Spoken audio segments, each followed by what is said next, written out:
அனைவருக்கும் என்னுடைய அன்பான மாலை வணக்கம். மிக அற்புதமான இந்த நேரத்தில் நம்முடைய குழந்தை செல்வங்கள் எல்லாம் 2025 இந்த ஆண்டு முழுவதுமாக தங்களுடைய ஆற்றல் திறனை விளையாட்டுகளில் வெளிப்படுத்தி கடைசி நிகழ்வாக இந்த நாளில் கிருஷ்ணமால் ராமசுப்பையர் பள்ளிக்கூடத்தினுடைய விளையாட்டு விழா 2025 நடந்து கொண்டிருக்கிறது, நடந்து முடிய போகின்றது. 4 பிரிவுகளாக 4 ஹவுசஸ்.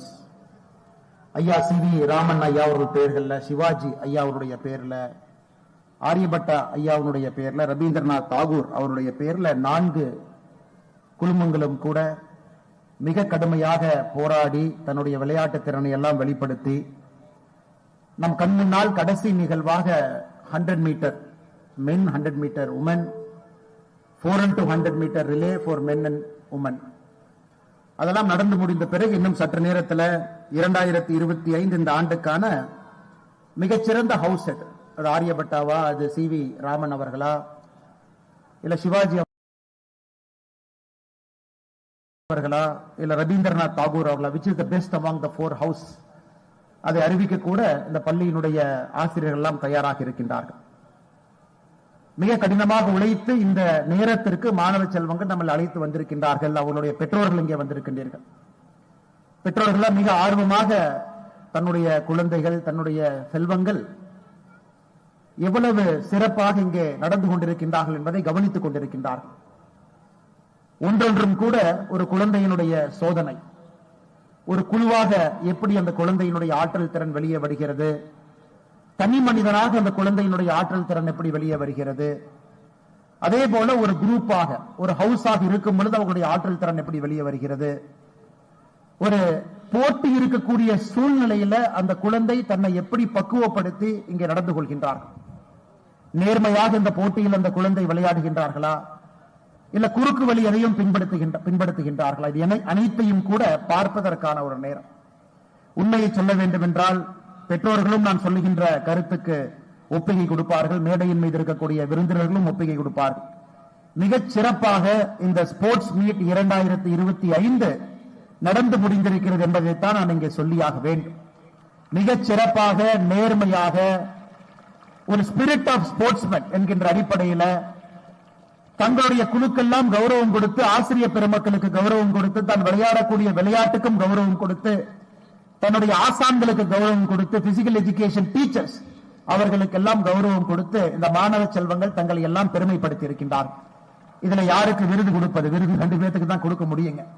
ஆனா பெருமைப்படுத்தி இருக்கக்கூடிய எல்லா மாணவ செல்வங்களும் கூட வெற்றியாளர்களாகத்தான் மேடையிலிருந்து நான் பார்க்கின்றேன். நான் முதல்ல உங்களுக்கு என்னுடைய நல்வாழ்த்துக்களை தெரிவித்துக் கொள்கின்றேன். மிகச் சிறப்பாக நீங்கள் நடந்து கொண்டதற்கு, ஒரு விளையாட்டு வீரராக உங்களை பக்குவப்படுத்திக் கொண்டதற்கு, அடுத்த 25-30 ஆண்டுகள் உங்களுடைய இளமை பருவத்தில் இந்த நாட்டினுடைய வளர்ச்சிக்கு நல்ல ஒரு இந்த நாட்டினுடைய குடிமகனாக நீங்கள் பாடுபட போவதற்கு. I take great pleasure in coming to this very prestigious school which started in 1995, running for the last 30 years with a lot of distinction. Started by a great man, Dr. R. Lakshmipati Ayya, who happens to be the president of Krishnamal Ramasubbayar School, who was awarded one of our country's highest honor last year, Padma Shri. And his able son, who himself is another great man with a sense of discipline and time management, and who happens to be secretary of this school, Dr. Ramasubbayya Avarkal, who is with me in the stage, and the very excellent principal, Madam Surya Prabha Avarkal, and all the wonderful teachers of this school. My special congratulations to the physical education teachers, who had shown lot of spirit, who had shown lot of dynamism, and pay my compliments to every single one of them. And the invitation the school has offered to me is very special. I have never seen a school inviting a chief guest with 779 students signing the letter and sending it to me. I felt so touched and humbled. என்னுடைய வாழ்நாளில் 779 மாணவ செல்வங்கள் ஒரு கடிதத்தில் கையெழுத்து போட்டு எங்களுடைய விளையாட்டு போட்டிக்கு நீங்கள் சிறப்பு விருந்தினராக வர வேண்டும் என்று அழைத்ததை எங்கேயும் நான் கேட்டதில்லை, பார்த்ததில்லை, எனக்கு அது நடந்ததும் இல்லை. அதனால் குறிப்பாக இந்த பள்ளியினுடைய மாணவ செல்வங்களுக்கு என்னுடைய அன்பு வணக்கங்களையும் நன்றிகளையும் இந்த நேரத்தில் தெரிவித்துக் கொள்கின்றேன். மாணவ செல்வங்களே, நமக்கு தெரியும் விளையாட்டு என்பது ஒரு மனிதனிலிருந்து பிரிச்சு பார்க்க முடியாதுங்க. மனிதன் எப்பொழுது பிறந்தானோ அப்பொழுதே விளையாட்டு என்பது ஆரம்பமாகிவிட்டது.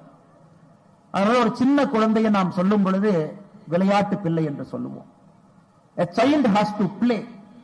A child has to have motor skills. ஒரு குழந்தையும் விளையாட ஆரம்பிக்கும் பொழுது மட்டும்தான் உடல் பக்குவம் அடையும், மனது பக்குவம் அடையும். அந்த குழந்தை வாழ்க்கையில என்ன செய்தாலும் கூட அந்த விளையாட்டு என்பது அந்த குழந்தைக்கு பக்குவத்துவத்தை கொடுக்கும். அதனால்தான் மேடையிலிருந்து பார்க்கும் பொழுது எல்கேஜி யூகேஜி படிக்கக்கூடிய குழந்தைகள் அவங்களுடைய ஸ்கில்ல பாருங்க, மோட்டார் ஸ்கில்ல பாருங்க. நடந்து வரணும், அவங்க கொடுக்கிற இன்ஸ்ட்ரக்ஷனை கேட்கணும், விழுகாம நேரா வரணும், சில இடத்துல வளைந்து வளைந்து வரணும், தவழ்ந்து வரணும், ஒரு இடத்துல பால் எடுக்கணும், அது விஷுவலா அந்த ஆப்ஜெக்ட்ல அங்க போய் வைக்கணும். அவங்களுடைய மோட்டார் ஸ்கில்ஸை நாம டெஸ்ட் பண்றோம், அவங்களுடைய பிசிக்கல் ஸ்கில்ஸை டெஸ்ட் பண்றோம், அவங்க குழந்தையினுடைய மென்டல் ஸ்கில்ஸை டெஸ்ட் பண்றோம். அதெல்லாம் நடந்து முடிந்த பிறகு இங்கே வரும் பொழுது அந்த பந்தை உதைத்து அந்த கோல் போஸ்டுக்குள்ள போடணும். இவ்வளவு விஷயத்தை அந்த குழந்தை கிட்டத்தட்ட 6-7 விஷயங்கள் அந்த குழந்தை செய்யும் பொழுது மட்டும்தான் அந்த குழந்தை வெற்றி பெற்று வெளியே போய் அமர்றான்.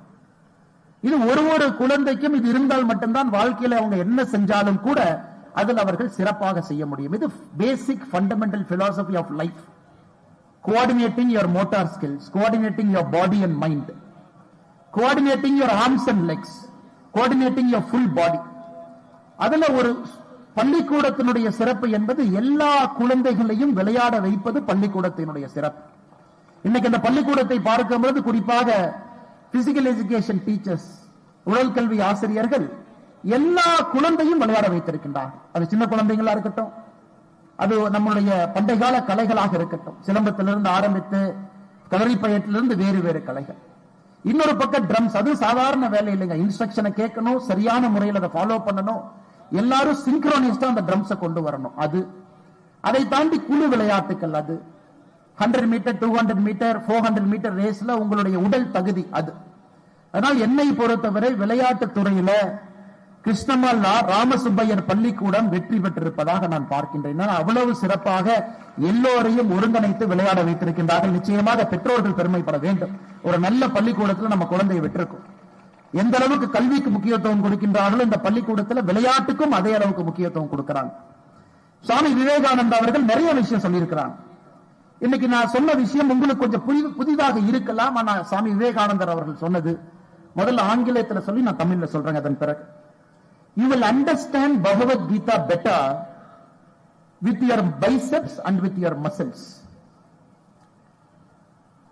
You will understand the mighty genius and the mighty strength of Krishna better with a little strong blood in you. You will understand Upanishad better and the glory of Atman when your body stands firm on its feet. Playing football will take you to heaven much faster than reading Bhagavad Gita. இது சுவாமி விவேகானந்தா அவர்கள் சொல்றாங்க. பகவத்கீதையை முழுமையாக நீங்கள் புரிந்து கொள்ள வேண்டும், அல்லது குரானை முழுமையாக புரிந்து கொள்ள வேண்டும், அல்லது பைபிளை முழுமையாக புரிந்து கொள்ள வேண்டும், அல்லது டோரா ஜூயிஷ் கம்யூனிட்டியினுடைய ஹோலி புக், அதை நீங்க முழுமையாக புரிந்து கொள்ள வேண்டும் என்றால் கொஞ்சம் பைசப்பு கொஞ்சம் மசில் இருக்கிறது ரொம்ப நல்லது. இது சுவாமி விவேகானந்தா அவங்க சொல்றாங்க. அதோடு அவர் நிற்கவில்லை, இன்னும் ஒரு படி மேல போறாங்க. உங்களுக்கு கிருஷ்ணரையும் முழுமையாக புரிந்து கொள்ள வேண்டும் என்றால் உங்கள் ரத்தம் கொஞ்சம் சூடாக இருப்பதும் நல்லதுதான். அதோடு சுவாமி விவேகானந்தா அவர்கள் நிற்கல. உங்களுக்கு உபனிஷத்தும் உங்கள் உடம்பில் இருக்கக்கூடிய ஆத்மனையும் புரிந்து கொள்ள வேண்டும் என்றால் உங்கள் உடம்பு நேராக சீர்கோட்டோடு உங்கள் பாதத்தின் மீது கம்பீரமாக உடம்பு நிற்கும் பொழுது மட்டும்தான் உங்கள் ஆத்மனை புரிந்து கொள்ள வேண்டும். உள்ள இருக்கக்கூடிய ஆத்மாங்கிறார். அத்தோடு சுவாமி விவேகானந்தா இருக்கல, இன்னும் ஒரு படி மேல போறார். நீங்க மேல ஹெவனுக்கு போகணும், வேகமா போகணும்னா கீதையை படிக்கிறத விட ஃபுட்பால் விளையாட ஆரம்பிச்சீங்கன்னா இன்னும் வேகமாக ஹெவனை நோக்கி போவீங்க அப்படிங்கிறார். சுவாமி விவேகானந்தா சொல்றாரு, நான் சொன்னா இதை சில பேர் தப்பா புரிஞ்சுக்கலாம், நான் கீதையை விட கால்பந்து முக்கியம் என்று எங்கேயும் சொல்லவில்லை. சுவாமி விவேகானந்தர் இன்னும் சொல்றார். ஆனா எதற்காக சொல்லுகின்றேன் என்றால் கீதையை முழுமையாக நீங்கள் புரிந்து கொள்ள வேண்டும், பைபிளை முழுமையா புரிஞ்சுக்கணும், குரானை முழுமையா புரிஞ்சுக்கணும்னா நல்ல உடம்பு நல்ல ஆரோக்கியமான மனது இருந்தால் மட்டும்தான் முழுமையாக கிரகிக்க முடியுங்கிறார். அப்ப சாமி விவேகானந்தா எதற்கு அடித்தளம் போடுறாருன்னா ஆரோக்கியமான உடம்புக்கு அடித்தளம் போடுறார். அவர் இதோட நிற்கலீங்க, இன்னும் ஒரு படி மேல போறார். எனக்கு இத்தனை பேர் வேண்டவே வேண்டாம், லட்சக்கணக்கான கோடிக்கணக்கான மனிதர்கள் வேண்டாம், எனக்கு 100 பேர் மட்டும் வேணும். ஆனா 100 பேர்னா அவர் ஏதோ 100 பேரை கேட்கலீங்க. இந்த பள்ளிக்கூடத்துல எனக்கு முன்னால் அமர்ந்திருக்கக்கூடிய கிருஷ்ணமால் ராமசுப்பையர் பள்ளிக்கூடத்தில் இருக்கக்கூடிய இந்த 100 பேர்த்த கேட்கிறார். இந்த 100 பேர்த்த எப்படி சொல்றார்? எஃகு போன்ற உடம்பு, இரும்பு போல உங்களுடைய தோல் இருக்கணும், கூர்மையான கண்கள், வேகமாக ஓடக்கூடிய ரத்தம், உங்களுடைய நரம்பு என்னுடைய கண்களுக்கு தெரியக்கூடிய உடம்பு, இந்த மாதிரி இருக்கக்கூடிய 100 பேரை தனக்கு கொடுங்க, இந்த நாட்டை நான் மாத்திரன். நேரத்தில் என்ன சொல்லுவாங்க, சாமி விவேகானந்தர் கேட்டார் 100 பேர்த்த கொடுங்க இந்த நாட்டை மாத்திரன். அவர் ஏதோ 100 பேர்த்த கேட்கலீங்க, உங்களை மாதிரி 100 பேர்த்த கேட்டார். உடல் தகுதி சரியாக இருக்கக்கூடிய 100 பேர் எனக்கு கிடைக்கும் பொழுது இந்த நாட்டினுடைய தலையெழுத்தை முழுமையாக மாற்றுவேன் என்று. எதற்காக இதையெல்லாம் உங்கள் முன்னால் நான் சொல்லுகின்றேன் என்றால், உங்களுடைய உடல் தகுதி, உங்களுடைய பிசிக்கல் ஃபிட்னஸ், உங்களுடைய மென்டல் ஃபிட்னஸ், உங்க உடம்பை எவ்வளவு பக்குவமாக தயாராக நீங்கள் வைத்துக் கொள்ள வேண்டும் என்பதற்கு உதாரணமாக சாமி விவேகானந்தா அவர்கள் சொன்னதை உங்கள் முன்னால் நான் வைக்கின்றேன். சில பெற்றோர்கள் நினைக்கலாம், இவ்வளவு பெரிய நாடு, 144 கோடி பேர் இருக்கும், எத்தனை குழந்தைகள் விளையாட்டுல சாதிச்சிட முடியும்? குழந்தைய கொஞ்ச நாள் விளையாட்டும், பள்ளிக்கூடத்தில் ஒரு பிடி பீரியட் இருக்கு, இல்லைன்னா நம்ம ராமசுப்பையா கோச்சுக்குவாரு, இல்லைன்னா பிடி மாஸ்டர் கோச்சுக்குவாங்க, அதுக்காக ஒரு பீரியட் விளையாட்டும். கொஞ்சம் 8ஆம் கிளாஸ் 9ஆம் கிளாஸ் வந்தோடனே கோச்சிங் கிளாஸ்ல போட்டுருவோம், ஃபுல் டைம் கோச்சிங் போட்டுருவோம். 11வது 12வதுல விளையாட்டுனா என்னன்னே காட்டாம முழுமையாக கோச்சிங் இன்ஸ்டிடியூட்ல போட்டா வர்ற மார்க் நமக்கு ஒரு ரேங்க்னாச்சு கிடைக்கும், ஆனா விளையாட்டுல வாங்குற மெடலை வச்சு என்ன பிரயோஜனம் அப்படின்னு சில பெற்றோர்கள் நினைக்கலாம், கேட்கலாம். அதனால இந்த அன்பு பெற்றோர்களுக்கு அவர்களுடைய மகனாக, அவர்களுடைய சகோதரனாக இந்த கருத்தை அவர்கள் முன்னால் வைப்பதை என்னுடைய கடமையாக நான் கருதுகின்றேன். இன்னைக்கு நாம பார்ப்போங்க, இந்த குழுவெல்லாம் பார்த்தோம், இந்த குழந்தைகள் எவ்வளவு அற்புதமாக எத்தனை பிரச்சனைகள்ல இந்த பள்ளிக்கூடத்துக்குள்ள அவங்க சமாளிச்சு இன்னைக்கு சரி பண்ணிருக்காங்கன்னு நீங்க பாருங்க. ஒரு 4x100 மீட்டர் ரிலே ரேஸ் ஓடுறாங்க, அந்த குழந்தைய தீர்மானம் பண்றாங்க, ஃபர்ஸ்ட் யார் ஆரம்பிக்கணும், செகண்ட் யார் ஆரம்பிக்கணும், தேர்ட் யார் வரணும், ஃபோர்த் யார் முடிக்கணும். Fastest runner is not necessarily first. வேகமாக ஓடக்கூடிய மாணவன் கண்டிப்பா முதல்ல வரப்போவதில்லை, 4வது வரப்போவதில்லை, வரலாம். அதையும் அந்த டீம் கேப்டன் யோசிக்கிறார், யாரை எங்க நிக்க வைக்கலாம். அதே போல நம்முடைய பிரின்சிபல் மேடம் சொல்லிட்டு இருந்தாங்க, இன்னைக்கு ஒரு ஹவுஸ் கேப்டனா இருக்கிறாங்க, ஒரு கால்பந்தாட்ட விளையாட்டு டீம் இருக்கு, யார ஃபுட்பாலா போடலாம், யார கோலியா போடலாம், யார லெப்ட் பேக்கப் ஆட வைக்கலாம், ரைட் யாரு, சென்டர் ஃபார்வர்டு யாரு, டிஃபென்ஸ் யார ஆட விடலாம். ஒரு மாணவன் இது போன்ற விளையாட்டு மைதானத்துல மட்டும்தான் வாழ்க்கையினுடைய பிரச்சனைகளுக்கான விடைகளை தேடி விளையாட்டு மைதானத்துல அவர்கள் புரிந்து கொள்ளுகின்றார். நம்ம என்ன செய்யணும், எப்படி செய்யணும், எப்படி ஒரு பிரச்சனையை டாக்கிள் பண்ண, 4 பேருக்குள்ள ஒரு சின்ன சண்டை வந்தாலும் கூட பக்குவமா எப்படி சரி பண்றது. ஒரு டீமுக்குள்ள இவ்வளவு பேர் இருக்கும் பொழுது ஒருவருடைய ஈகோவை கூட பிரச்சனை இல்லாம சமாளித்து எப்படி கொண்டு போறது. இது ஒரு விளையாட்டு போட்டியில் இருக்கக்கூடிய தலைமை பண்பு இருக்கக்கூடிய கேப்டனுக்கு முக்கியம். ஆனா எல்லாரும் கேப்டன் ஆக முடியாது. அதுக்கு மார்ச் 1 நமக்கு இன்னைக்கு காட்டுறாங்க. அந்த மார்ச் 1 முன்னாடி போறது ஒரே ஒரு குழந்தை மட்டும்தான். அந்த குழந்தைகளுடைய கமாண்ட கேட்டுட்டு அத்தனை குழந்தைங்க பின்னாடி போறாங்க. அப்ப அந்த கேப்டன் மட்டும் முக்கியமா, அவருக்கு மட்டும் விருந்து கொடுத்து அவார்டு கொடுத்து ஓ சூப்பர் இவர் தான் கேப்டன் அனுப்பிச்சிடலாமா? அந்த குழந்தைகள் முக்கியம் இல்லையா? ஒரு நல்ல சிப்பாய் மட்டும்தான் வருங்காலத்தில் நல்ல ஒரு ராணுவ தளபதியாக வர முடியும்.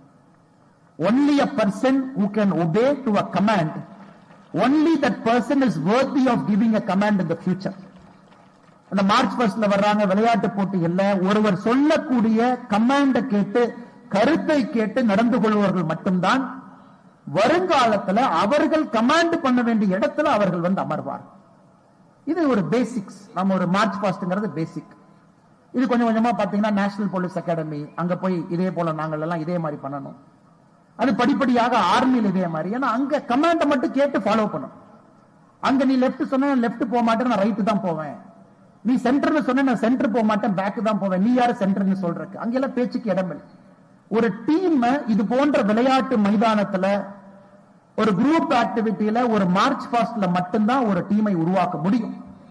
அப்பதான் பின்னாடி இருக்கிற குழந்தைக்கு நாளைக்கு வாய்ப்பு கிடைத்து அந்த டீமை லீட் பண்ணி முன்னாடி வரும் பொழுது பின்னாடி இருந்த பொழுது என்ன பிரச்சனைகள் என்பதை முழுமையாக புரிந்து கொண்டு தலைவனாக முன்னாடி இருந்து இயக்க முடியும். அதையும் மிகச் சிறப்பாக இங்கே செய்திருக்கின்றார்கள். அதனால் பெற்றோர்களை பொறுத்தவரை அந்த குழந்தைகள் எவ்வளவு படித்தாலும் வருங்காலத்தில் பெரிய ஒரு மனிதர்களாக வர வேண்டும் என்றால் அந்த குழந்தைக்கு அடிப்படை விளையாட்டு பேசிக் ஸ்போர்ட்ஸ் அந்த குழந்தை கண்டிப்பா இருக்கணும். இன்னைக்கு இந்தியா ஒரு விளையாட்டு நாடாக மாற ஆரம்பித்திருக்கின்றோம். Sporting power. இன்னைக்கு உலக நாடுகள் வரிசையில நம்முடைய நாட்டை பொறுத்தவரை விளையாட்டுல ஒரு பெயர் வாங்க ஆரம்பித்திருக்கின்றோம். எல்லோரும் நம்ம பார்க்கிறாங்க. நீங்க நம்முடைய ஒலிம்பிக் போட்டிகளை உதாரணத்துக்கு எடுத்துக்கிட்டீங்கன்னா, இன்னைக்கு 2028 அமெரிக்கா லாஸ் ஏஞ்சலஸ்ல நடக்க இருக்கிறது. 2032 ஆஸ்திரேலியா பிரிஸ்பேன்ல ஒலிம்பிக் போட்டி நடக்க இருக்கிறது. 2036 இந்தியாவிலே ஒலிம்பிக் போட்டியை நடத்த வேண்டும் என்பதற்காக நம்முடைய பிரதமர் திரு நரேந்திர மோடி அவர்கள் முனைப்பாக களத்தில் இறங்கி இருக்கின்றார். அப்பனா நம்முடைய சமகாலத்தில் இத்தனை ஆண்டுகளாக 1900 கடந்த 125 ஆண்டுகளாக இந்தியாவில் ஒலிம்பிக் போட்டி நடத்தப்படவில்லை. அது 2036 இந்தியாவில் ஒலிம்பிக் போட்டி நடத்தப்பட வேண்டும் என்று முழு நாடாக நாம் இறங்கி இருக்கின்றோம். குழந்தை செல்வங்கள், நீங்கள் எல்லாருமே இன்னைக்கு இருக்கக்கூடிய வயசுக்கு 11 வயசை நீங்க கூட்டி பார்த்துங்க, ஆட் பண்ணி. In 11 years from now, in 2036, in high probability Olympic Games will be conducted in our country. அதுல சில பேர் நீங்க பங்கேற்கலாம், சில பேர் அதுல மெடல் வாங்கலாம், சில பேர் அந்த நாட்டுக்கு பெருமை தேடி கொடுக்கலாம். இன்னைக்கு நம்ம அதற்கு தயாராகிட்டு இருக்கோம். ஒலிம்பிக் போட்டியில மெடலே வாங்காத ஒரு நாடு என்றிருந்த நிலைமையை மாற்றி ஒலிம்பிக் போட்டியை நடத்தக்கூடிய நாடாக நாம் முன்னேறி இருக்கின்றோம். சாதாரண முன்னேற்றம் கிடையாது. பெற்றோர்களுக்கு அந்த வழி புரியும், அவர்களுக்கு இந்த ஆற்றாமை புரியும். எப்படி இருந்த பாரதம் இன்று எப்படி மாறிக்கொண்டிருக்கிறது. உங்களுடைய காலகட்டத்தில் உலகத்தில் ஒரு பெருமை மிகுந்த நாடாக மாறிக்கொண்டிருக்கின்றோம். அதுவும் ஒரு சாதாரண வேலை இல்லை. அன்பு குழந்தைகளே, இன்னைக்கு ஏதோ பள்ளிக்கூடத்துல கிரவுண்ட்ல நாம் விளையாடக்கூடிய விளையாட்டு என்பது நாளைக்கு ஒரு இன்டர்நேஷனல் ஸ்டேடியத்தில் உங்களை கொண்டு சென்று விட வேண்டும் என்றால் நீங்க சில விஷயங்களை கட்டாயமாக கடைபிடிக்க வேண்டும் என்பது என்னுடைய ஆசை. அதையும் உங்கள் முன்னால் வைப்பது என்னுடைய கடமையாக கருதுகின்றேன். குழந்தைங்க எத்தனை பேர் இங்க ஒலிம்பிக் போட்டி எல்லாம் பார்த்திருக்கிறீங்க? கை தூக்க முடியுமா? Children in front of me, I've seen some Olympic event in a TV. டிவியில் நான் ஒரு ஒலிம்பிக் ஈவென்ட் பார்த்தேன். Okay, many people have seen. அதே போல பெற்றோர்களும் டிவியில ஒலிம்பிக் ஈவென்ட் பார்த்திருப்பாங்க. இன்னைக்கு ஒரே ஒரு ஒலிம்பிக் போட்டி எடுத்து உங்க முன்னாடி வைக்கிற ஸ்விம்மிங் ஈவென்ட், நீச்சல். நீச்சல் மிக முக்கியம். இன்னைக்கு எப்படி நீங்க 100 மீட்டர் ரேஸ் ஓடுனீங்களோ, ஒரு ஐகானிக் ஈவென்ட். எல்லா ஸ்போர்ட்ஸ் மீட்லயும் 100 மீட்டர் ரேஸ் எல்லாம் பார்ப்பாங்க, யாரு ஜெயிச்சாங்கன்னு பார்ப்பாங்க. அதுபோல ஸ்விம்மிங்ல iconic 50 metre freestyle, 50 metre swim பண்ணணும், ஃப்ரீ ஸ்டைல் ஸ்விம் பண்ணணும். அது ஐகானிக் ஈவென்ட். இந்த வருஷம் 2024 பாரிஸ்ல 8 பேர் தான் ஃபைனலுக்கு வர முடியும். நீங்க 8 பேர் மாதிரி தான் 8 பேர் ஃபைனல்ல ஸ்விம் பண்ணாங்க. அந்த 8 பேருடைய டைமிங்கை மட்டும் நான் சொல்றேன் பாருங்க. அந்த finals 8 people 50 metre freestyle swimming. First வந்தவர் ஆஸ்திரேலியாக்காரர் கேமரூன் மெக்கிவாய். ஃபர்ஸ்ட் வந்தவர் 21.25 செகண்ட். செகண்ட் வந்தவர் 21.3 செகண்ட். தேர்ட் வந்தவர் 21.56 செகண்ட். ஃபோர்த் வந்தவர் 21.58 செகண்ட். ஃபிஃப்த் வந்தவர் 21.59 செகண்ட். சிக்ஸ்த் வந்தவர் 21.61 செகண்ட். செவன்த் வந்தவர் 21.62 செகண்ட். எய்த் வந்தவர் 21.64 செகண்ட். அப்ப என்னங்க, அந்த விளையாட்டு போட்டி ஒலிம்பிக்ல கடைசி 8 பேரு யாரு ஃபைனல்ஸ் வந்தாங்களோ அவங்க எல்லாருமே 21 செகண்ட்ல இருந்து 22 செகண்டுக்குள்ள இருக்காங்க. மெஷர்மெண்ட் மைக்ரோ செகண்ட்ல நடக்குது. யாருக்கு தங்க பதக்கம் கொடுக்க வேண்டும் 50 மீட்டர் ஃப்ரீ ஸ்டைல் ஒலிம்பிக்ஸ்ல மைக்ரோ செகண்ட்ல மெஷர் பண்ணி தங்க பதக்கம் கொடுக்கறாங்க. ஃபர்ஸ்ட் வந்தவர் 21.25, செகண்ட் வந்தவர் 21.30. அப்ப நீங்க 0.05 செகண்ட்ஸ் கம்மியா வந்திருக்கீங்க, தங்க பதக்கம். மூணாவது வந்தவருக்கும் நாலாவது வந்தவருக்கும் 0.02 செகண்ட், நாலாவது வந்தவருக்கும் அஞ்சாவது வந்தவருக்கும் 0.01, ஆறாவது வந்ததுக்கும் ஏழாவது வந்ததுக்கும் 0.01. எதுக்காக இது சொல்றாங்க? This is called excellence. வாழ்க்கையினுடைய உச்சம் என்பது ஒரு ஒலிம்பிக் போட்டி. அதே போல உங்களுடைய வாழ்க்கை விளையாட்டுல உச்சத்தை பொறுத்தவரை வாழ்க்கையில உச்சம் நீங்க செய்யக்கூடிய ஒரு வேலையும். அதனால் நீங்கள் விளையாடுவது முக்கியம் இல்ல, அது முக்கியம். அந்த விளையாட்டை இன்னும் திறனாக விளையாடுவது அடுத்த முக்கியத்துவம். இன்னும் கொஞ்ச நாள், இன்னும் கொஞ்சம் சயின்டிபிக்கா, இன்னும் கொஞ்சம் பெட்டரா, இன்னும் கொஞ்சம் டெடிகேட்டடா, இன்னும் கொஞ்சம் எஃபர்ட்டை போட்டு அதன் பிறகு நீங்க இதில் எக்ஸல் பண்ணணும். அப்படின்னா உங்களுடைய சிந்தனைகள், உங்களுடைய மூச்சு, பேச்சு, தூக்கம் எல்லாம் நீங்க செய்யற வேலையின் மீது ஒரே ஒரு சிங்கிள் மைண்டட் போக்கஸா இருக்கணும். அவங்க மட்டும்தான் ஒலிம்பிக்ல போய் gold medal, silver medal, bronze medal வாங்க முடியுது. இன்னைக்கு நீங்க ரிசர்ச்ச பாத்தீங்கன்னா ஒரு நாட்டுல ஒரு ஒலிம்பிக் மெடல் கிடைக்கணும்னா 1,00,000 பேர் அந்த ஸ்போர்ட்டை கீழே ஆடினாத்தான் அந்த பிரமிட் எஃபெக்ட்ல 1,00,000 பேர் ஆடக்கூடிய ஒரு மனிதன் கீழே இருந்து மேல போய் ஒலிம்பிக் கோல்டு வாங்குறான். 1,00,000 பேர் அந்த கேம் கீழே ஆடணும். அந்த 1,00,000 பேர்ல இருந்து மேல ஒருத்தர் போறாங்க. அப்ப நீங்க புரிஞ்சுக்கிறீங்க எவ்வளவு கடினம் அது. அதே நேரத்தில் இன்னொன்னு புரிஞ்சுக்கிறீங்க, சில பேசிக் விஷயங்களை சரியான முறையில செஞ்சோம் அப்படின்னா அதை எளிதாக செய்து விடலாம். என்னுடைய அன்பான அறிவுரை உங்கள் அனைவருக்கும், ஃபர்ஸ்ட் விஷயம், எதை செய்தாலும் லைஃப்ல டெடிகேட்டடா நீங்க செய்யணும் அப்படிங்கறது என்னுடைய ஃபர்ஸ்ட் விஷயம். இத்தனை பேர் இருக்காங்க, மேடையின் மீது இருக்கிறவங்க மட்டும்தான் பெரிய ஆள் கிடையாது. அந்த லைன் கோடு யாரு போட்டாங்களோ எங்களை விட பெரிய ஆட்கள் அந்த லைன் போட்டாங்க இல்லைங்களா, அந்த சாக் வச்சு லைன் போட்டாங்க இல்லைங்களா, they are the most important people in this crowd. They are the most important. அவங்க நேரா ஒரு கோடு போடலனா எப்படி நீங்க இந்த ஸ்போர்ட்ஸ் மீட்ல விளையாண்டுருப்பீங்க? they are the most important. ஆனா நம்ம கண்ணுக்கு அவங்க தெரிய மாட்டாங்க. அந்த லைனை போட்ட அந்த மனிதர், ஆணோ பெண்ணோ, இங்க இருக்கிற யாரோ அக்காவோ அண்ணனோ, அவர் டெடிகேட்டடா நேரா இந்த லைனை நான் போடுவேன் அப்படின்னு போட்டனாலதான் இன்னைக்கு இந்த விளையாட்டே நடந்துச்சு. உங்களை எல்லாம் ஒருங்கிணைச்சு எத்தனை பேர், நூற்றுக்கணக்கான மனிதர்கள் பின்னாடி இருந்து வேலை செய்திருக்கின்றார். சோ இங்க இருக்கக்கூடிய ஒருத்தரும் டெடிகேட்டடா உங்க வேலையை செஞ்சனாலதான் நீங்க வந்து உட்கார்ந்து இருக்கீங்க. இன்னைக்கு நம்முடைய ஊர்ல நிறைய ஈகோ வந்துருச்சு. பெரியாள், சின்னாள், you are a big man, I am a small man. You have big car, I have a small car. You have big house, I have a small house. You have lot of money in the bank balance, I have small money in the bank balance. இதெல்லாம் நம்ம பார்க்கிறோம். விளையாட்டு மட்டும்தான் நீங்கள் சமம் என்பதை உங்களுக்கு சொல்லிக் கொடுக்குது. All of you are equal. ஒரு கிரவுண்டுக்கு வந்த பிறகு பணக்காரன், ஏழை, சமுதாயம், ஜாதி, மதம் எதுவும் கிடையாது. இந்த கிரவுண்டு நீங்க, உங்க காலு, உங்க கை, உங்க மனது. முதல் விஷயத்தை நீங்கள் எல்லோரும் கற்றுக்கொள்ள வேண்டும் என்பது டெடிகேஷன். எதை செய்தாலும் முழு மனதோடு நீங்கள் அதை செய்ய வேண்டும். அது மட்டும்தான் வெற்றிக்கான ஒரு அறிகுறி. இரண்டாவது, எதை செய்தாலும் அதை நேர்மையாக செய்ய வேண்டும். இது ரொம்ப முக்கியம். நேர்மையா செய்யறதுக்கு ஒரு வித்தியாசம் இருக்கு. இன்னைக்கு இந்த குழந்தைங்க எல்லாம் வந்தாங்க, நீங்க வளைஞ்சு ஓடணும்னா வளைஞ்சுதான் ஓடணும். அது நேரா ஓடுனீங்கன்னா ஒரு செகண்ட் கிடைக்கும், அது பிரயோஜனம் இல்லை. குமிஞ்சு போகணும்னா சில இடத்துல நீங்க குமிஞ்சுதான் போகணும், தவழ்ந்துதான் வரணும் அந்த இடத்துல. அன்பு சொந்தங்களே, மாணவ செல்வங்களே, do it with honesty and ethics.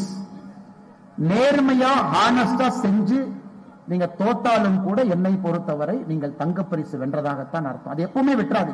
லைஃப்ல அந்த டெம்டேஷன் வரும், ஷார்ட்கட் எடுக்கிற டெம்டேஷன் வரும். எல்லாரும் ஜெயிப்பாங்க, நீங்க ஜெயிப்பாம இருப்பீங்க. அந்த டெம்டேஷன் வரும், ஷார்ட்கட் இடத்துல எடுக்காது. do it with a sense of purpose, dedication. நேர்மையா செய். மூன்றாவது, விளையாட்டுல கர்வம், ஈகோ வரவே கூடாது. நான் சில இடத்துல இந்த கேள்வி கேட்பேன், உங்க முன்னாடியும் கேட்கிறேன். இன்னைக்கு ஃபர்ஸ்ட் பிரைஸ் 100 மீட்டர்ல வந்தவங்க கொஞ்சம் கை தூக்குங்க பார்க்கலாம். 3 பேர் வந்தீங்களே, 100 மீட்டர் கோல்ட், சில்வர், பிரான்ஸ். கொஞ்சம் எதிர்க்க முடியுங்களா நீங்க? ஓகே, 3 பேர் வந்தீங்க. Okay, super. அவங்க எல்லாம் இன்னைக்கு பாருங்க 100 மீட்டர்ல ஃபர்ஸ்ட், செகண்ட், தேர்ட் வந்திருக்காங்க. சூப்பர், உட்கார்ந்துங்க ராஜா, வாழ்த்துக்கள். இதுல ஃபர்ஸ்ட் வந்த பையன் எங்க நிப்பாருங்க? ஃபர்ஸ்ட் வந்த பாப்பா எங்க நிப்பாங்க? அந்த போடியம்ல மேல இருக்கும், ஃபர்ஸ்ட் எழுதி இருப்பாங்க, அது மேல போய் அவர் தான் கம்பீரமா மேல நிப்பாங்க. செகண்ட் வந்தவர் கீழே இருப்பாரு, தேர்ட் வந்தவர் இன்னும் கொஞ்சம் கீழே இருப்பாரு, மூன்றாவது வந்தவர். நான் உங்களோட கேள்வி கேட்கிறேன், முதல்ல வந்தவரை ஏன் நீங்க உயர்த்தப்பட்ட ஒரு விஷயத்து மேல நிக்க வைக்கிறீங்க? என்ன காரணம்? குழந்தைங்க சொல்லுவாங்க, சார் ஃபர்ஸ்ட் வந்தார் சார், அவர் தான் ஃபர்ஸ்ட். அப்ப நேர்மையா என்ன பண்ணணும்? 1, 2, 3ல ஃபர்ஸ்ட் போடியம் மேல இருக்கு, ஃபர்ஸ்ட் வந்தவரை மேல நிக்க வச்சிட்டோம். கொஞ்சம் யோசிச்சு பாருங்க, அதுக்காகத்தான் ஃபர்ஸ்ட் வந்தவரை மேல நிக்க வைக்கிறோமா, வேற ஏதாச்சும் காரணம் இருக்கான்னு கொஞ்சம் யோசிச்சீங்கன்னா உங்களுக்கு தெரியும். முதல்ல வந்த குழந்தை யாரு ஃபர்ஸ்ட் வந்தாங்களோ அவங்க தான் அதிகமா குனிஞ்சு மெடலை வாங்கணும். நல்லா யோசிச்சு பாருங்க. The person who came first, he has to bend more to get a medal. Third வந்தவங்க அந்த அளவுக்கு குனிஞ்சு அந்த மெடலை வாங்க வேண்டிய அவசியம் இல்லை. அப்ப என்ன, எதுக்கு நம்ம செய்யறோம்? முதல்ல வந்திருந்தாலும் கூட உங்களுக்கு கர்வம் வரக்கூடாது என்பதற்காகத்தான் அவங்க குனிஞ்சு அந்த மெடலை வாங்குறாங்க. அதனால இந்த விளையாட்டு போட்டியில வென்றவர்கள் தோத்தவர்கள் எதுவும் கிடையாதுங்க. இன்னைக்கு போட்டி வச்சனால சில பேர் ஜெயிச்சிருக்காங்க, நாளைக்கு போட்டி வச்சா இன்னும் சில பேர் ஜெயிப்பாங்க. ஆனால் ஜெயித்தவர்களுக்கு என்னுடைய பாராட்டுக்கள், வாழ்த்துக்கள். ஆனால் ஜெயித்து விட்டோம் என்கின்ற கர்வம் வேண்டாம். ஜெயிப்போம், ஜெயித்துக் கொண்டிருப்போம் என்கின்ற பணிவு வரட்டும். தோற்றவர்களுக்கு நாம் இன்னைக்கு மெடல் வாங்கல அப்படிங்கிற மனசுல சலனம் வேண்டாம். நாளை நம்முடையது, நாளை இதே ஈவெண்ட் நடந்தா என்னை தயார்படுத்திக் கொண்டு அதில் வெற்றி பெறுவேன் என்கின்ற மன தைரியம் உங்களுக்கு வரட்டும் என்று இந்த போட்டியில் பங்கேற்ற எல்லா மாணவ செல்வங்களுக்கும் கூட இந்த நேரத்தில் தெரிவித்துக் கொள்கின்றேன். என்னை பொறுத்தவரை மூன்றாவது முக்கிய விஷயம் தானே, sport will teach you ego should go out of the door. விளையாட்டு மட்டும்தான் உங்களுக்கு ஈகோ இருக்கக்கூடாது என்கின்ற விஷயத்தை விளையாட்டு மட்டும்தான் சொல்லிக் கொடுக்கும். நான்காவது மிக முக்கியமானது, உங்க லைஃப் லாங் ஃபுல்லா லைஃப் ஃபுல்லா உங்களுக்கு ஒரு கம்பேனியன், ஒரு ஸ்போர்ட். இன்னைக்கு கிரிக்கெட் ஆடுங்க, ஃபுட்பால் ஆடுங்க, கேரம் ஆடுங்க, யோகா பண்ணுங்க, நிறைய டிஸ்பிளே பண்ணுங்க. உங்க வாழ்க்கை முழுவதும் இனிமையாக இருக்க வேண்டும் என்றால் ஒரு விளையாட்டு உங்களோட வந்துகிட்டே இருக்கணும். அதை நீங்க பர்சியூ பண்ணணும். நீங்க அதை எப்பவுமே விளையாடணும். நீங்க எவ்வளவு பிஸி ஆனாலும் நேரம் எடுத்து அந்த விளையாட்டை விளையாண்டு பழகணும். நம்முடைய எக்ஸ்டர்னல் அஃபேர்ஸ் மினிஸ்டர் ஜெய்சங்கர் அவர்கள், நம்முடைய வெளியுறவுத்துறை அமைச்சர், இன்னைக்கு இந்தியால மிக கடுமையாக உழைக்கின்றார். நம்முடைய external affairs minister has to travel, அன்டைம்ல போகணும். ஒரு ரஷ்யாக்கு போறாரு அப்படின்னா ஹவர் டிஃபரன்ஸ் வேற, அட்ஜஸ்ட் பண்ணிக்கணும். திரும்ப டெல்லி வர்றாரு, மறுபடியும் இன்னொரு கண்ட்ரிக்கு போறாரு. ஒரு முறை அவரோட பேசி கொண்டிருந்த பொழுது நான் கேட்டேன், ஐயா இந்த மாதிரி நிறைய ஊருக்கு டிராவல் பண்றீங்க வெளியுறவுத்துறை அமைச்சராக, அப்ப உங்க உடம்புல அவ்வளவு அசதி வரும், இந்த டைம் ஜோன் டிஃபரன்ஸ்னால அவங்க உடம்பே கெட்டு போயிருமே. அவர் என்கிட்ட சொன்னார், அண்ணாமலை எங்க போயிட்டு வந்தாலும் நான் ஒரே ஒரு விஷயத்தை செஞ்சிருவேன். 1 மணி நேரம் எனக்கான ஒரு விளையாட்டு வச்சிருக்கேன், ஸ்குவாஷ். அந்த விளையாட்டை எல்லா நாளும் எந்த ஊர்ல எந்த டைம் ஜோன்ல இருந்தாலும் 1 hour என்னோட ஸ்குவாஷை நான் விளையாடுறேன். எங்க போனாலும் என்னுடைய பையில நான் ட்ரெஸ் பேக் பண்றேன்னா இல்லையோ, என்னுடைய ஸ்குவாஷ் பேட்டை நான் பேக் பண்ணுவேன். ஸ்குவாஷ் பேட் உங்களுக்கு தெரியும், டென்னிஸ் மாதிரி ஒரு இண்டோர்ல விளையாடக்கூடிய ஒரு விளையாட்டு. சோ இன்னைக்கு என்ன, எவ்வளவு பெரிய மனிதர்களாக இருந்தாலும் ஒரு விளையாட்டு என்பது அவங்க கூடவே வருது. எங்க போனாலும் அந்த விளையாட்டை கூட எடுத்துட்டு போறாங்க. அதை 1 மணி நேரம் அவங்க ஆடிட்டாங்கன்னா அவங்க பாடி ஃபிட்டா இருக்கு, அவங்க மைண்ட் ஃபிட்டா இருக்கு, அவங்க மத்த வேலையை பார்த்துக்கலாம். அதனால இங்க இருக்கக்கூடிய குழந்தைகள், நான் டாக்டர் ஆவேன், இன்ஜினியர் ஆவேன், நான் டிராமாட்டிஸ்ட் ஆவேன், நான் சினிமா டைரக்டர் ஆவேன், சினிமா நடிகர் ஆவேன், மியூசிக் பிளே, என்ன நீங்க ஆனாலும் அந்த 1 மணி நேரம் விளையாட்டு என்பதை விட்டு விடாதீர்கள். அதற்கு இந்த பள்ளி கூட உங்களுக்கு அச்சாணி போடும். What the school is trying to do through a sports day is, it is teaching you, learn a sport, keep that sport, allow that sport to travel with you through your lifetime. கடைசி வரைக்கும் அந்த sport உங்களோடு வர வேண்டும் என்பதற்காகத்தான் இந்த விளையாட்டு போட்டி, இவ்வளவு பிசிக்கல் எஜுகேஷன் டீச்சர் இவ்வளவு விஷயம் உங்களுக்கு சொல்லி கொடுக்குறாங்க. அதுவும் இது சாதாரண வேலை இல்லைங்க. லிசனிங் எவ்வளவு வேலை செஞ்சு பாரு. லிசனிங் கேட்கணும், அவங்க சொல்ற இன்ஸ்ட்ரக்ஷனை அதை கோஆர்டினேட் பண்ண உங்களுக்குள்ள, அதை நீங்க கோஆர்டினேட் பண்றது மட்டுமல்ல, அதுல ஒரு சிங்க்ரோனைஸ்ட் அவுட்புட் கொடுக்கணும். இது லைஃப்ல எப்பவுமே முக்கியங்க. நீங்க என்ன வேலை செஞ்சா, டாக்டர், ஒரு நல்ல டாக்டர் நமக்கு பிரயோஜனமே இல்லைங்க. ஒரு டீமா குழுவா இருக்கிற நல்ல டாக்டர் தான் நமக்கு பிரயோஜனம். ஒரே ஒரு ராணுவ வீரர் பிரயோஜனம் இல்ல, குழுவா இருக்கக்கூடிய ராணுவ வீரர் தான் பிரயோஜனம். ஆனால் எங்க போனாலும் கூட இந்த team work is very fundamental to your success. அது எங்க போனாலும் you have to listen to a command, to an instruction, you have to communicate, you have to synchronize. அவங்க சொல்றதை நீங்க synchronize பண்ணணும். மூணாவது குவாலிஃபைட் அவுட்புட்டா நீங்க கொடுக்கணும். அது இன்னைக்கு எல்லாம் நீங்க கொடுத்திருக்கீங்க. லைஃப்ல நீங்க என்ன ஆனாலும் இந்த 3 விஷயத்தை உங்க கூடவே வரணும். இதை தயவு செஞ்சு மறந்துடாதீங்க. இருட்டி கொண்டிருக்கிறது. நேற்று பாத்தீங்கன்னா இதே நேரத்துக்கு மதுரையில இந்த பகுதியில கனமான மழை. இன்னைக்கு அதே 4 மணிக்கு சுட்டரிக்கக்கூடிய வெயில். 2 விஷயத்தையும் கூட பாக்குறீங்க. அதேதான் உங்க வாழ்க்கையும். ஒரு நாள் நல்லா இருக்கும், ஒரு நாள் கீழே போற மாதிரி இருக்கும். ஒரு நாள் சந்தோஷமா இருக்கும், ஒரு நாள் சோகமா இருக்கும். எல்லா நாளும் சூரியனா இருந்தா என்னப்பா சூரியன் வேற வேலையில, எப்ப பார்த்தாலும் சூரியனா வர்றாரு. எல்லா நாளும் மழையா பெஞ்சா என்னப்பா எப்ப பார்த்தாலும் மழையா பெய்யறாரு, வேற வேலையே இல்லைன்னு. ஒரு நாள் சூரியனும் ஒரு நாள் மழையும் வரும் பொழுது மட்டும்தான் வாழ்க்கையினுடைய தத்துவம் நமக்கு புரியும். அதே மாதிரி good days, bad days, happy days, sad days, உங்க வாழ்க்கை எப்படிப்பட்ட நாளாக இருந்தாலும் ஸ்போர்ட்டை விளையாட ஆரம்பிச்சீங்கன்னா all days will look equal to you. எல்லா நாளும் நல்ல நாளா உங்களுக்கு இருக்கும்.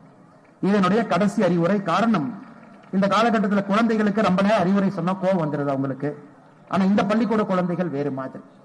ஜென்சி கிட்ஸாக இருந்தாலும் கூட எங்களுடைய வாழ்க்கையில நாங்கள் செய்த சில தவறுகள், சில நல்லதை வச்சு உங்களுக்கு சில அறிவுரைகள் சொல்றோம். அதை நீங்க யோசிச்சு பாருங்க. நல்ல விஷயத்தை நீங்க ஏத்துக்குங்க. ஸ்போர்ட்டை பர்சியூ பண்ணுங்க. ஈகோ இல்லாம வாழுங்க. ஹம்பிளா இருங்க. நம்ம எதையும் கொண்டு வரவில்லை, எதையும் கொண்டு போக போவதில்லை. எவ்வளவு மெடல் வாங்கினாலும் மேல போகும்போது மெடலை கழட்டி வச்சுட்டு தான் மேல போகணும். சாமி விவேகானந்தர் அவர்கள் சொன்னது போல உடம்புக்கு முக்கியத்துவம் கொடுங்க. உடம்புக்கு முக்கியத்துவம் கொடுப்பதன் மூலமாக மனது வலிமையாக இருக்கும். மனது வலிமையாக இருக்கும் பொழுது உங்களுடைய கீதை எளிமையாக உங்களுக்கு புரியும். அதையெல்லாம் நீங்க செய்யணும். மற்றும் ஒரு முறை மேடையிலிருந்து மேடைக்கு முன்புறத்தில் இருக்கக்கூடிய எல்லா பெற்றோர்களுக்கும் இந்த நேரத்தில் என்னுடைய அன்பார்ந்த வாழ்த்துக்களை, வணக்கங்களை இந்த நேரத்தில் தெரிவித்துக் கொள்கின்றேன். அதே போல மிகச் சிறப்பாக இந்த விளையாட்டு போட்டியிலே பங்கேற்ற எல்லா குழந்தைகளுக்கும், டான்ஸ் ஆனவங்களுக்கு, ட்ரம்ஸ் பண்ணவங்களுக்கு, சிலம்பாட்டம் ஆடினவங்களுக்கு, 100 மீட்டர் ரேஸ் ஓடினவங்களுக்கு, LKG, UKG, first standard, second standard குழந்தை பெர்ஃபார்ம் பண்ணவங்களுக்கு, எல்லா குரூப் ஆக்டிவிட்டி பண்ணாங்க. நீங்கள் எல்லோருமே இன்னைக்கு ஹீரோஸ் தான். நீங்க எல்லோருமே you deserve a biggest applause from our side. நாங்கள் உங்களுக்கு ஒரு பெரிய கைத்தட்டனை கொடுக்கணும் உங்களுடைய பெர்ஃபார்மன்ஸுக்கு. இதுல பெஸ்ட் டீம் ஜெயிச்சிருக்கீங்க, விருதெல்லாம் அனௌன்ஸ் பண்ணுவாங்க. ஜெயிச்சவங்க கொண்டாடுவங்க, விருது கிடைக்காதவங்க அடுத்த வருஷம் பக்குவப்படுத்திக்கிட்டு இன்னும் கடுமையாக உழைத்து அந்த விருதை வாங்குவதற்கு முயற்சி செய்யுங்கள். 2036 ஒலிம்பிக் போட்டி இந்தியாவில் நடக்கும் பொழுது நூற்றுக்கணக்கான பதக்கங்களை குவிப்பதற்கு நீங்கள் தயாராக உடம்பை தயார்படுத்திக் கொள்ளுங்கள். அதுவும் நடக்கட்டும் என்று சொல்லி மற்றும் ஒரு முறை மேடையில் இருக்கக்கூடிய எல்லா பெரியவர்களுக்கும் கீழே இருக்கக்கூடிய எல்லா ஆசிரியர்களுக்கும் குறிப்பாக physical education teachers, I am very impressed by the physical education teachers of the school. அவங்க எவ்வளவு அற்புதமா பண்றாங்கன்னு மேடையில இருந்து நான் கவனிச்சுக்கிட்டே இருந்தேன். அதை சாரிட்டி நான் சொன்னேன், சார் நான் எத்தனையோ ஸ்கூலுக்கு போயிருக்கேன், ஆனா இந்த பள்ளியினுடைய பிஇடி டீச்சர்ஸ் கொஞ்சம் ஸ்பெஷல் பிரீட். இவங்க ரொம்ப ஸ்பெஷல். ஏன்னா இவ்வளவு விஷயத்த குழந்தைகளை செய்ய வைக்கிறாங்கன்னா இந்த பிஇடி டீச்சர்ஸ்க்கு நீங்கள் எல்லோரும் ஒரு பெரிய கைத்தட்டு நம்முடைய பிசிக்கல் எஜுகேஷன் டீச்சர்ஸ்க்கு நீங்கள் கொடுக்க வேண்டும் என்று சொல்லி என்னுடைய உரையை முடித்துக் கொள்கின்றேன். ஜெய் ஹிந்த்.